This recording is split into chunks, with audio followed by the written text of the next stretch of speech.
오늘은 그 바울의 선교 사역을 좀 분석하는 시간을 좀 갖고자 합니다. 여러분, 성경 속에 나타난 이 바울의 선교를 분석하면 이 시대 선교를 어떻게 할 것인지 그 방향이 설정돼요.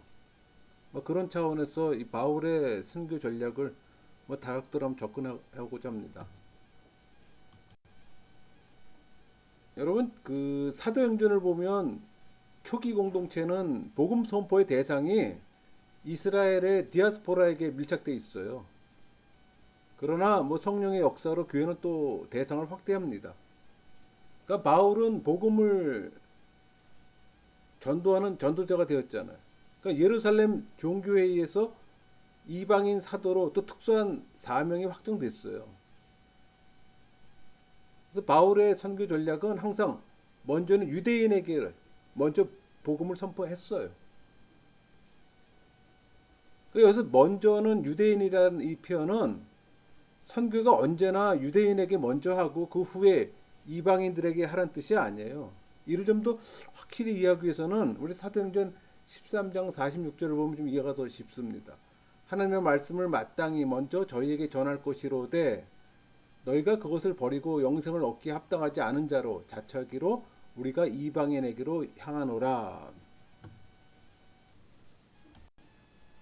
또 이사야서는 42장 49장에서 또 이방 세계의 어떤 선교의 가능성을 예언했어요.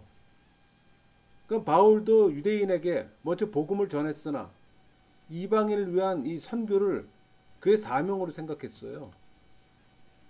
우리 사도행전 9장 15절 볼까요? 주께서 이르시되 가라 이 사람은 내 이름을 이방인과 임금들과 이스라엘 자손들에게 전하기 위하여 택한 나의 그릇이라. 또 갈라디아 1장 16절 그의 아들을 이방인에 전하기 위하여 그를 내 속에서 나타내시기를 기뻐했을 때 내가 곧 혈육과 의논하지 아니하고. 또 갈라디아 2장 8절 베드로에게 역사사 그를 할례자의 사도로 삼으신 이가 또한 내게 역사사 나를 이방인의 사도로 삼으셨느니라. 그러니까 바울이 순서에 있어서 유대인을 꼽는 것은 구속사적 섭리 때문이에요. 시간적 순서를 말하는 게 아니에요. 그러니까 유대인과 이방인의 대답은 우리 로마서 11장 25절 이 구절에 잘 표현되어 있습니다. 이 신비는 이방인의 충만한 수가 들어오기까지 이스라엘의 덜어는 우둔하게 된 것이라. 그러니까 유대인이 복음을 핍박하며 사도들이 또 이방인에게 가서 또 복음을 전하게 된 겁니다. 그러니까 바울은 심지어 이방인에게 길을 열어주기 위해 유대인의 마음을 굳게 하는 것은 또 하나님이라고까지 말했어요. 바울은 유대인이든 뭐 이방인이든 모두 다 같은 죄인이라는 이유로 우리 로마서 3장 9절 그러면 어떠하냐 우리는 나으냐 결코 아니라 유대인이나 헬라인이나 다 제 아래 있다고 우리가 이미 선언하였느니라. 그러니까 유대인의 선민의식에 재해석을 부여했어요. 그러니까 유대인과 이방인의 관계는 제 차원이나 은총의 차원에서 소멸된 겁니다. 그러니까 그리스도 안에서 한 몸을 이루었기 때문에 율법의 준수가 아니라 신앙이 그 기준이 되기 때문이에요. 우리 골로새서 3장 11절처럼 거기에는 헬라인이나 유대인이나 차별이 있을 수 없나니 오직 그리스도는 만유시요 만유 안에 계시니라. 그러니까 바울에게 이스라엘은 하나의 선민이었고 이방인은 참 감람나무에 접붙임을 받은 돌 감람나무 가지였어요. 우리 로마서 11장 17절 말씀처럼 돌 감람나무인 내가 그들 중에 접붙임이 되어 참 감람나무 뿌리에 진약을 함께 받는 자가 되었은즉. 여러분 바울은 하나님이 그리스도 안에서 세상 종말 시에 왕을 기다리는 유대인의 소망을 완성한 것이 아니라 우리 고린도 후서 5장 19절 곧 하나님께서 그리스도 안에 계시사 세상을 자기와 화목하게 하시며 또 로마서 1장 16절 이 복음은 모든 믿는 자에게 구원을 주시는 하나님의 능력이 됨이라 먼저는 유대인에게요 그리고 헬라인에게로다 이렇게 인식을 했던 겁니다. 그러니까 바울의 이방인 선교의 어떤 결정적 동기는 다메섹 도상의 체험과 더 깊은 관계가 있어요. 이 체험으로 사도 바울은 자신이 이방에게 복음을 전하는 사도로 부르심을 잊게 된 겁니다. 그러니까 그의 회심은 인간 구원에 대한 하나님의 의지를 경이롭게 깨닫는 기회가 되었다는 거예요. 그 바울을 포함해 이 출애굽을 체험한 사람들의 후손에게 또 구원자로서 또 하나님의 개념은 또 새로운 게 아니에요. 그러니까 바울이 당혹스러운 것은 하나님의 구원 의도가 이스라엘에게만 한정된 것이 아니라 이방인을 포함한다는 겁니다.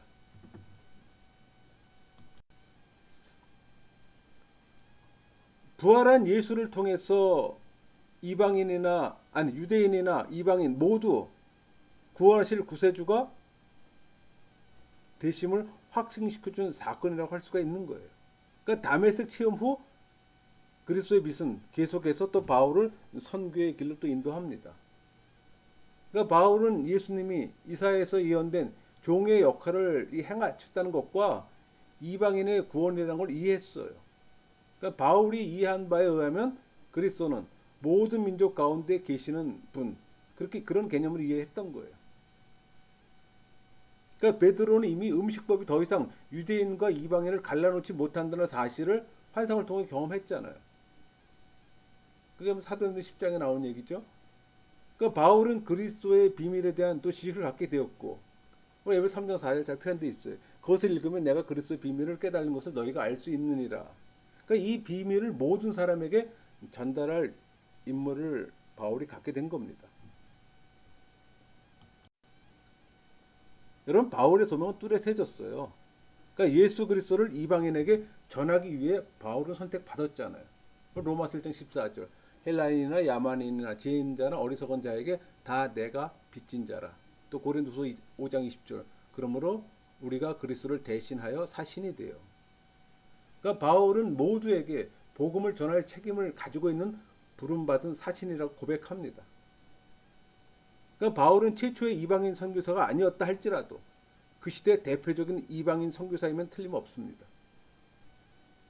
이 바울의 선교 전략은 복음이 유대인에게 그치지 않고 전 인류 구원에 대한 복음이라고 명확하게 인식했어요. 그래서 널리 전파한 첫 그리스도교 선교사였습니다. 그러니까 바울은 선교 전략에 있어서 자기가 할 수 있는 최대의 노력을 기울였어요. 그러니까 선교 전략의 방법이 있어서 뭐 어떤 지역적인 특성, 또 관심자의 어떤 우선도, 또 삶을 통한 어떤 모범, 할 수 있는 여러 가지 방법을 다 동원했어요. 그러니까 바울의 이 실용적인 전략은 이 시대 선교 사역을 담당하는 모든 이들에게 좋은 모델이 될 겁니다. 오늘 그걸 좀 나누고자 합니다. 여러분, 바울은 특정 지역의 그 선교에 집중했어요. 선교사 한 사람이 사용할 수 있는 시간과 체력은 제한적이잖아요. 넓은 지역을 대상으로 선교 활동을 전개하는 것은 거의 불가능해요. 그러니까 활동 범위를 너무 넓게 잡을 경우 실패할 가능성이 크다는 얘기예요.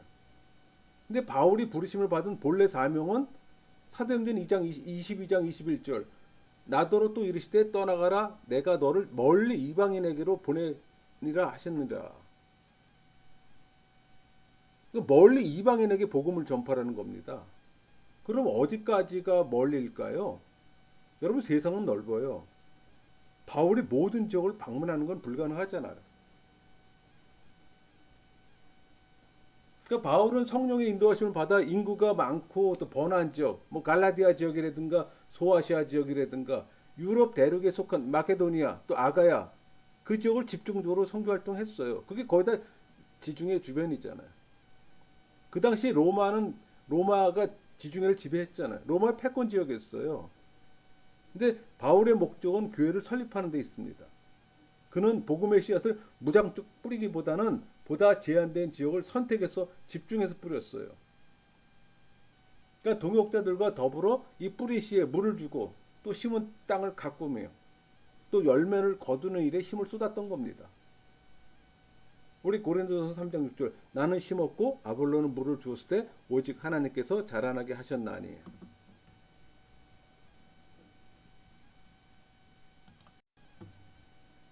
그러니까 교회를 설립하려는 목적을 달성하기 위해 씨를 뿌리는 일만 아니라 열매를 거두는 일까지 필요했던 겁니다. 그러니까 보다 제한된 지역에 대해 이 선교 활동을 제한시킴으로써 보다 효과적으로 이룰 수가 있었어요.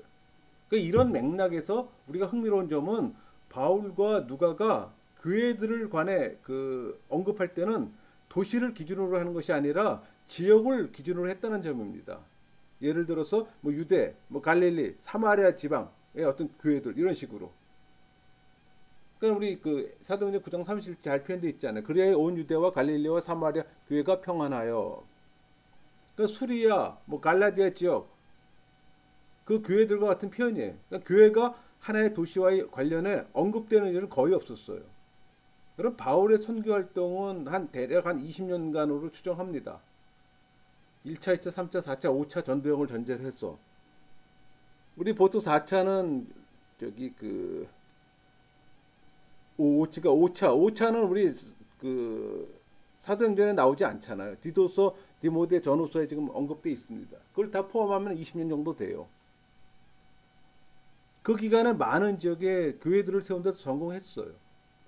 또 선교 활동 기간의 막바지에 로마에 있는 교인들에게 또 편지를 쓸 수 있을 만큼 바울의 선교 활동은 또 철두철미했습니다.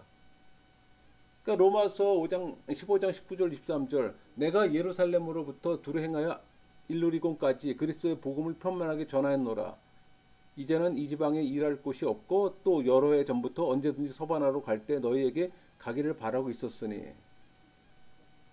다 계획과 또 수고가 항상 수반됐던 겁니다. 그 바울의 이 선교 활동 지역을 볼 때 그가 유럽 대륙 전체를 또 겨냥했음을 암시해주고 있어요. 사실 서바나 같은 경우는 그 당시 땅끝이라 그랬잖아요. 지금은 스페인이지만 또 사도 바울은 대도시 중심으로 선교 활동을 했어요. 그러니까 바울의 선교 관심 지역은 대도시였습니다. 그러니까 대도시를 선교 대상으로 삼은 것은 도시가 복음화되면 인근 지역으로 쉽게 전파돼 복음화가 쉬웠기 때문이에요. 그러니까 바울은 데살로니가와 에베소에서 했던 것처럼 그의 복음이 주변 지역으로 퍼질 수 있는 곳을 중심으로 삼았습니다. 그러니까 사도행전은 그의 방문이 중요 도시에서 도시로 옮겨간 기록으로 이 그 바울은 바나바와 함께 또 제자들을 가르치며 또 1년 남짓한 세월을 그 수리아 안디옥에서 보냈어요. 또 거기서 복음이 출발하고 그 당시 이 수리아 안디옥은 알렉산드리아와 로마 이은 세 번째 국제 도시였어요. 그 당시 수리아 안디옥은 크게 번영하는 중요 상업 도시였습니다. 또 안디옥은 많은 종족이 섞여 사는 도시였고. 근데 여러분 이 그 안디옥 할 때 그 수리아 안디옥하고 이 소아시아 지역에 있는 비시디안 안디옥하고 구별을 해야 됩니다. 이 수리아 안디옥은 상업 도시로서 또 예루살렘에서 시작한 이 기독교 신앙이 확산하는 데 있어서 가장 또 중요한 위치예요. 그 안디옥은 기독교가 사방으로 퍼져나갈 수 있는 최적의 전략 기지가 될 수 있었던 겁니다. 그 안디옥은 이 팔레스타인 경기선에 인접해 있잖아요. 또 복음 전파 진원지에 가까운 위치에 있는 까닭에 모교회, 그러니까 예루살렘 교회와도 또 계속적인 연계 관계를 또 유지할 수가 있었어요. 또 팔레스타인으로부터 헬라, 로마로 들어가는 또 관문이기도 하고. 그러니까 한마디로 이 안디옥은 기독교를 로마 제국으로 파급시키는 데 있어서 최적화된 전략 기지로 보면 됩니다. 그러니까 안디옥 교회는 선교 기지로 바울의 선교 여행의 출발지도 이곳이었고 또 끝마친 곳도 바로 안디옥입니다. 그러니까 선교의 중요성을 인식한 교회였어요. 또 직접 선교한 교회였기도 하고.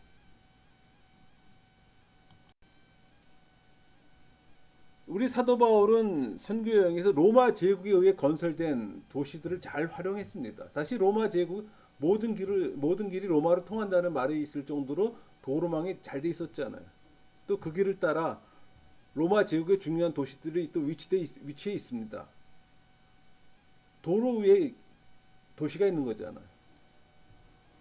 그 도시들은 또 로마 행정과 또 헬라 문명의 중심지였고, 그러니까 빌립보와 같은 로마 식민 도시, 또 데살로니아와 같은 상업 도시, 또 아덴과 같은 문화 도시, 또 에베소와 같은 뭐 종교적 중심지들이 각 포진되어 있는 겁니다.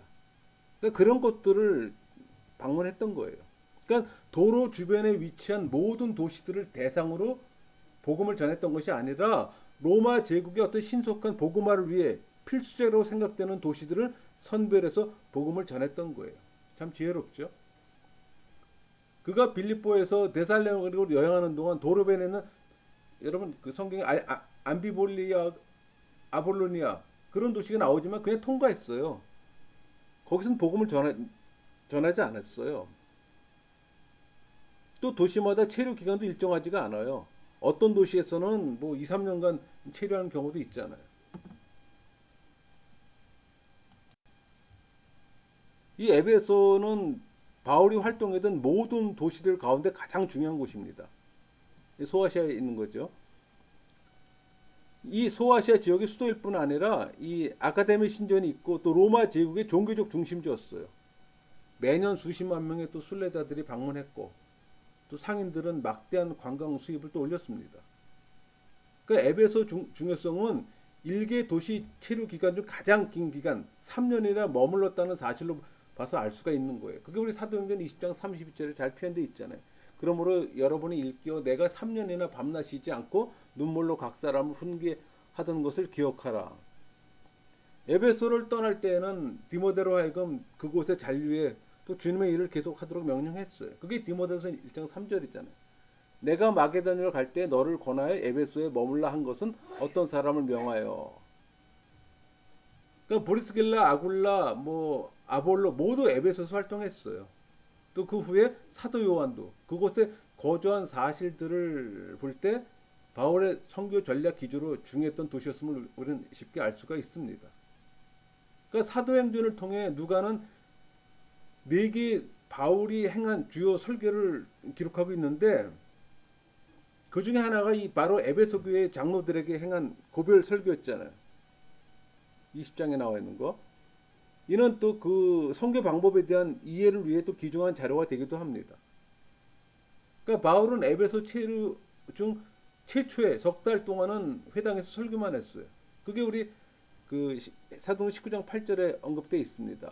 바울이 회당에 들어가 석 달 동안 담대히 하나님 나라에 관하여 강론하며 권면하되 당시 반대 세력들에 의해 또 회당에서 추방되고 그러고 나서 두라노 소원에서 듣기를 원하는 모든 자들에게 또 날마다 강론하며 지냈습니다.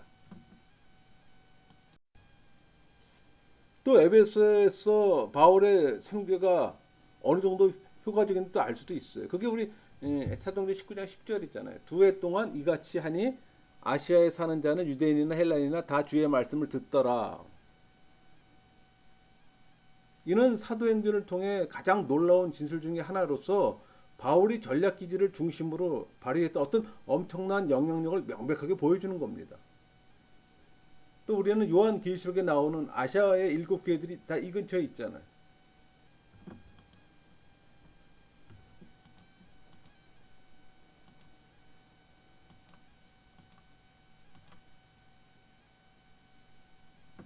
근데 이 교회들이 어떻게 언제 누구에 의해 설립된지 알 수는 없어요.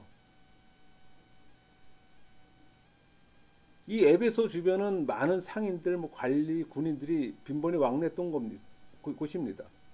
그러니까 이들 중 많은 사람들이 두라노 소원에서 또 바울의 설교를 들었을 것이고 또 그들이 귀향할 때 또 복음을 가지고 돌아갔을 겁니다. 그 후에 그 지역의 주변에 또 걸쳐서 교회들이 세워졌을 것이고 그러니까 이런 교회 개척 방식은 효과적으로 말할 수 있어요. 그 예가 골로새 교회잖아요. 골로새는 에베소에서 동쪽으로 한 144km 정도 떨어져 있는 도시입니다. 그러니까 그곳에 교회가 세워졌고 또 그 교회 지도자들의 이름은 에바브라와 두기고였어요. 에바브라는 골로새 태생입니다.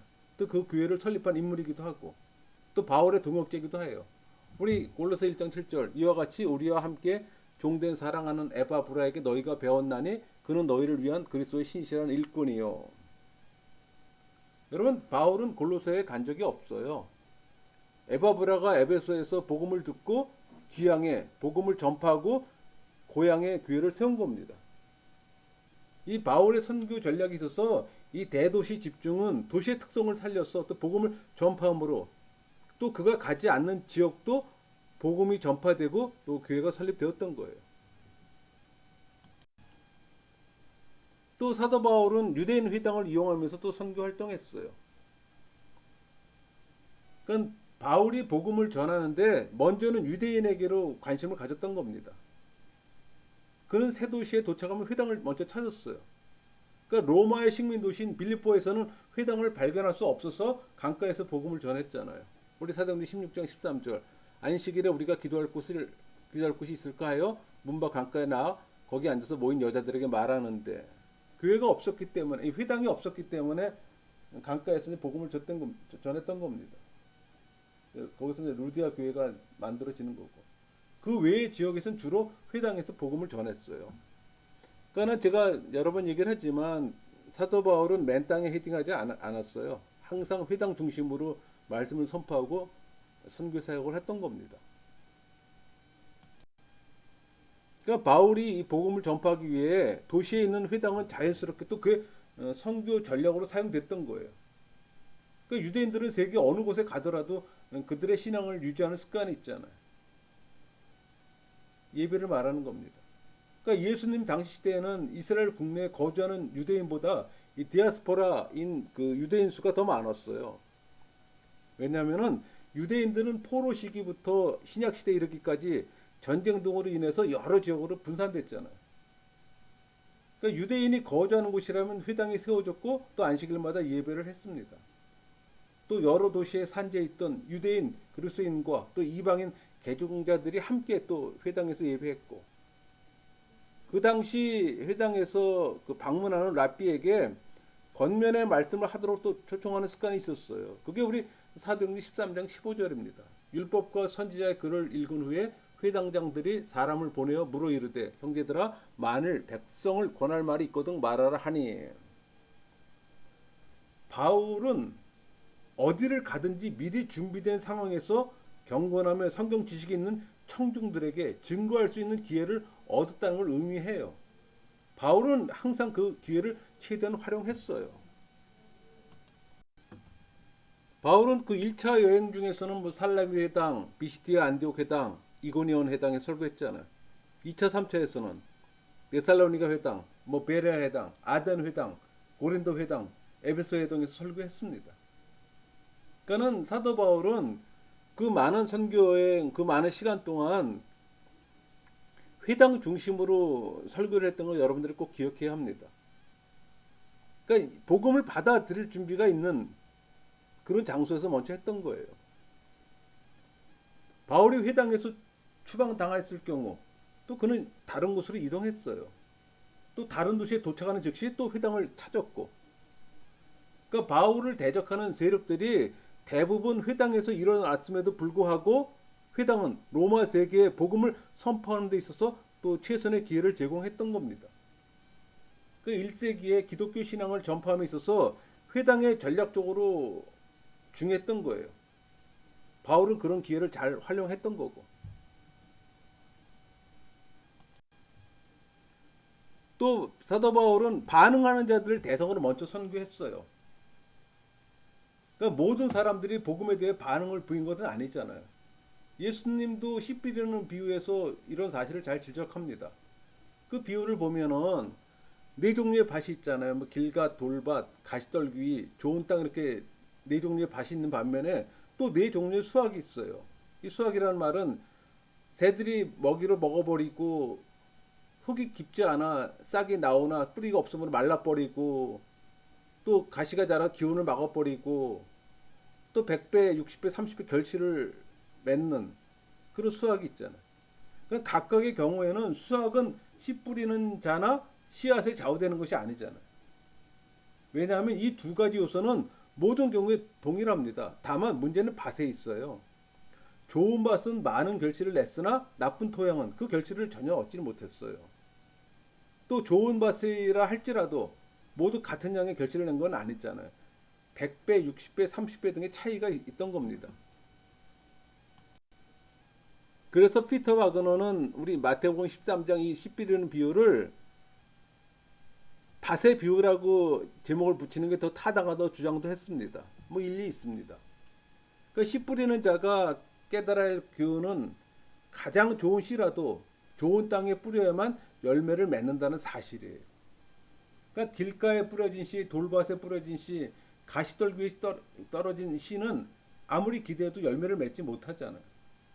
그러니까 이 비유의 교훈은 씨를 뿌리는 것도 중요하지만 좋은 열매를 기대하려면 뿌리는데 또 지혜가 있어야 한다는 겁니다. 아무데나 뿌려서는 안 되잖아요. 선교도 마찬가지예요. 이 원리를 사도 바울은 잘 알았던 겁니다.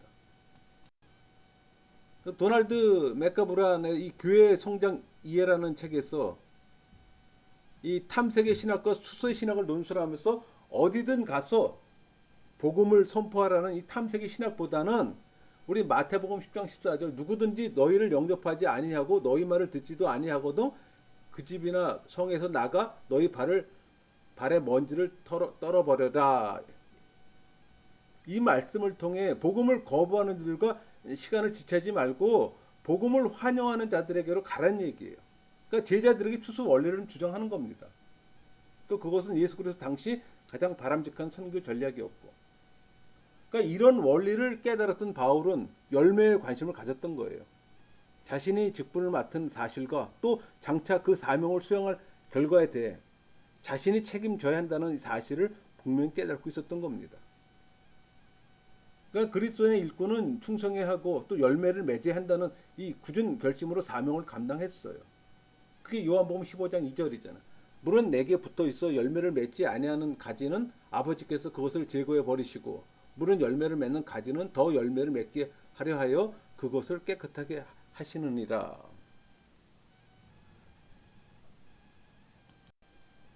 여러분, 또 사도 바울의 설교는 대부분 회당에서 행해졌잖아요. 그러니까 회당에 모인 무리들은 이 말씀을 받아들이고 그를 따르는 자들과 또 진리를 거슬러 대적하는 자들 두 부류로 나눠진 걸 쉽게 발견할 수가 있습니다.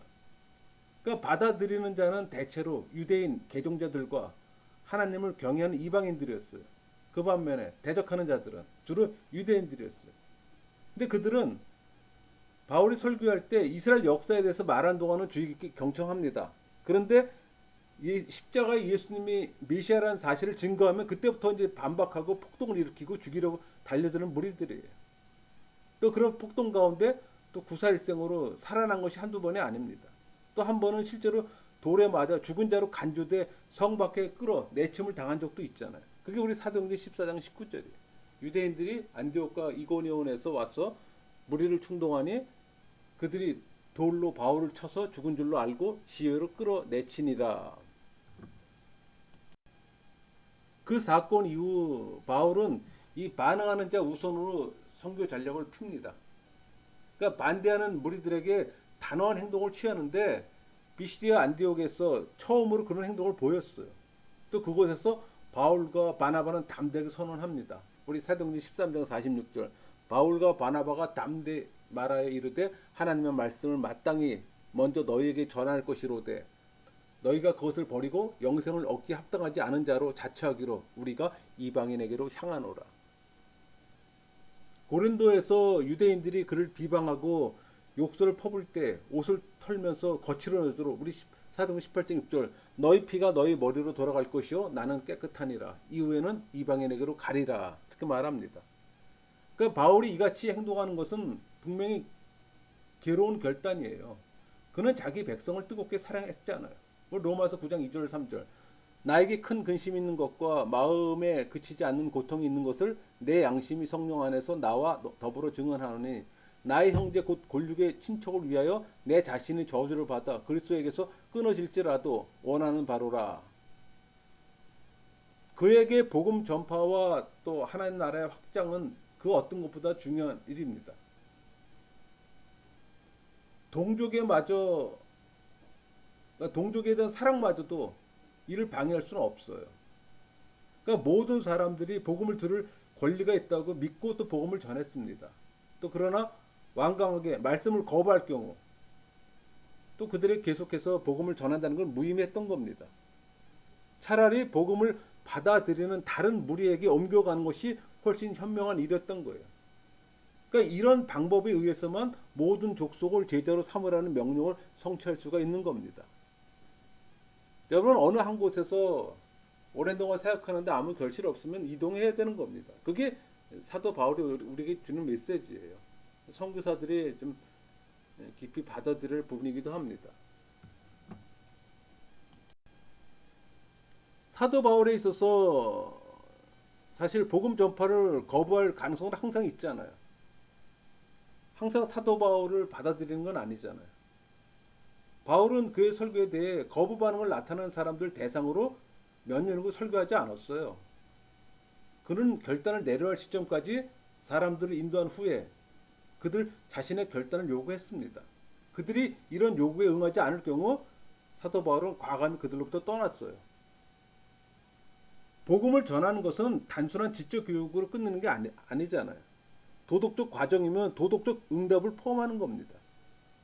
이런 도덕적인 응답이 거부되는 곳에서 계속해서 설교하는 것은 복음을 전파하는 것이 아니라 단순한 지식의 교육을 가르치는 것뿐이 안 돼요. 그럼 떠나야죠. 바울은 그의 전략이 있어서 이 반응자에게 우선적으로 선교하는 방법을 통해 선교의 능력을 또 극대화시킨 겁니다. 또 사도 바울은 신앙 고백에 따라 즉각 세례를 베풀었어요. 여러분 AD 그러니까 1세기 그 선교 활동과 오늘날 선교 활동에 많은 차이점이 있습니다. 그중 두드러진 게 아마 세례 문제일 겁니다. 오늘날에는 세례 받기 전에 일정 기간 동안 설정해서 그게 뭐 6개월이건 1년이건 교리 교육을 시킨 후에 세례를 베풀잖아요. 그러나 초대교회는 그렇지 않았어요. 회심과 세례 사이에 일정 기간을 두지 않았어요. 그 예로 오순절날 베드로 설교에 응답했던 유대인과 이방인들은 추가적으로 어떤 교육 과정을 거치지 않고 즉각적으로 세례를 받은 것으로 기록되어 있습니다. 그게 우리 사도행전 2장 41절 말씀이 있잖아요. 그 말을 받은 사람들은 세례를 받음에 이날에 신도의 수가 3천이나 더하더라. 또 이교적인 배경을 가졌던 빌립보 감옥의 그 간수, 그 역시 즉석에서 세례를 받았습니다. 우리 사도행전 16장 33절 그 밤 그 시각에 간수가 그들을 데려다가 그 맞은 자리를 씻어주고 자기와 그 온 가족이 다 세례를 받은 후 더욱이 뭐 어린아이와 노예들을 포함했을 것으로 추측됩니다. 그의 온 가족이 그와 함께 세례를 받았잖아요. 사도들도 그리스도에 대한 믿음을 고백하는 자들에게 즉각적으로 세례를 베풀었어요. 그러나 우리가 세례에 대한 어떤 신중한 태도를 불필요한 것으로 보고 누구나 세례 받기를 원하기만 하면 세례를 베풀어야 한다고 주장하기 전에 명심해야 할 요소가 하나 있어요. 그것은 초대교회 복음 선포에는 항상 성령의 능력이 함께 하셨다는 겁니다. 또 그로 인해 세상을 변화시킬 수 있었다는 거예요. 우리 고린도전서 2장 4절 내 말과 내 전도함이 설득력 있는 지혜의 말로 하지 아니하고 다만 성령의 나타나신가 능력으로 하여. 또 데살로니가전서 1장 5절 이는 우리 복음이 너희에게 말로만 이른 것이 아니라 또한 능력과 성령과 큰 확신으로 된 것임이라. 그러니까 성령이 능력으로 임재하실 때 죄인이 사망에서 생명으로 옮길 수 있고 또 인간 영혼을 중생시킬 수가 있는 겁니다. 우리 요한복음 3장 5절 6절 예수께서 대답하시되 진실로 진실로 내게 이르노니 사람이 물과 성령으로 나지 아니하면 하나님의 나라에 들어갈 수 없느니라.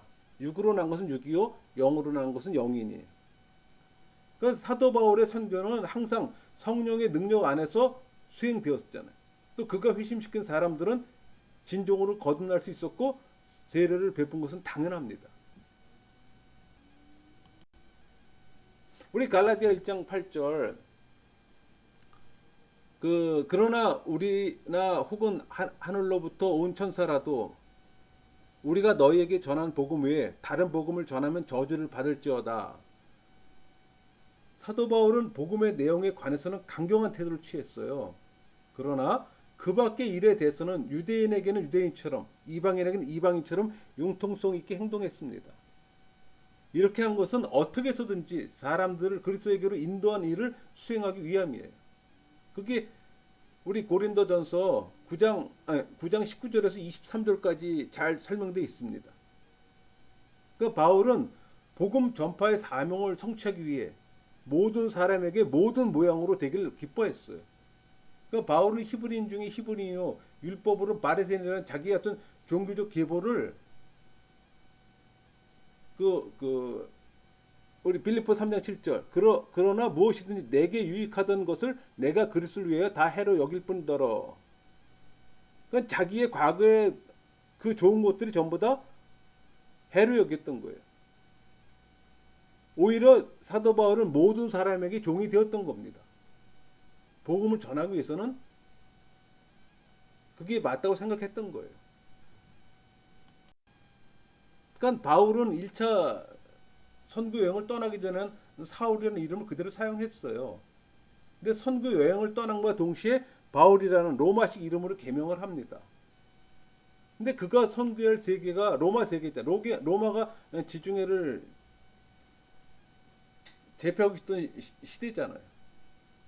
또 그 시대 모든 사람들은 로마의 영향을 받고 있었기 때문에 또 그런 사람들도 상대해야 되잖아요. 그러니까 바울 시대의 교회는 두 개의 진영으로 구분되어 있습니다. 그러니까 유대 문화를 보존하려는 유대계 그리스도인들과 또 기독교 문화를 발전시키길 원하는 이방인 그리스도인 두 부류가 있었어요. 이 두 진영 간의 알력이 또 심화됐습니다. 그래서 교회 안에서 이방인 신자들의 지위를 또 토의하기 위해 또 예루살렘 종교회가 열렸잖아요. 그러니까 유대계 그리스도인들 사이에 또 치열하게 대두된 문제는 할례 문제잖아요. 그러니까 유대계 그리스도인들은 이방인들이 그리스도를 영접하면 할례를 받고 이스라엘에 편입돼야 한다고 또 주장했습니다. 근데 바울은 이 할례 문제에 대해서 분명히 입장을 정했어요. 우리 갈라디아 5장 6절 있잖아요. 그리스도 예수 안에서 할례나 무할례나 효력이 없을 때 사랑으로서 역사하는 믿음뿐이니라. 이 선포가 바로 그겁니다. 그렇다면 바울이 디모데에게 할례를 행하기로 한 것은 또 디도에게는 할례를 거부한 것은 또 어떻게 설명할 수 있을까요? 우리 그 디모데에게 할례를 행하기라는 말씀은 사도행전 16장 2절 3절 말씀이잖아요. 디모데는 루스드라와 이고니아에 있는 형제들에게 칭찬받는 자니 바울이 그를 데리고 떠나고자 할새 그 지역에 있는 유대인으로 말미암아 그를 데려다 할례를 행하니. 또 할례를 거부한 케이스는 갈라디아 2장 3절 그러나 나와 함께 있는 헬라인 디도까지도 억지로 할례를 받게 하지 아니하였으니. 근데 그것은 복음 전파 사역의 유익을 위해서였던 겁니다.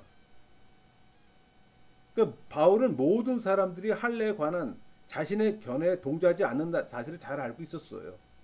그래서 그들의 무지나 편견을 기꺼이 받아들이는 융통성을 발휘했던 겁니다. 그러니까 유대인에겐 유대인처럼 이방인에겐 이방인처럼 그런 융통성을 부렸던 거예요.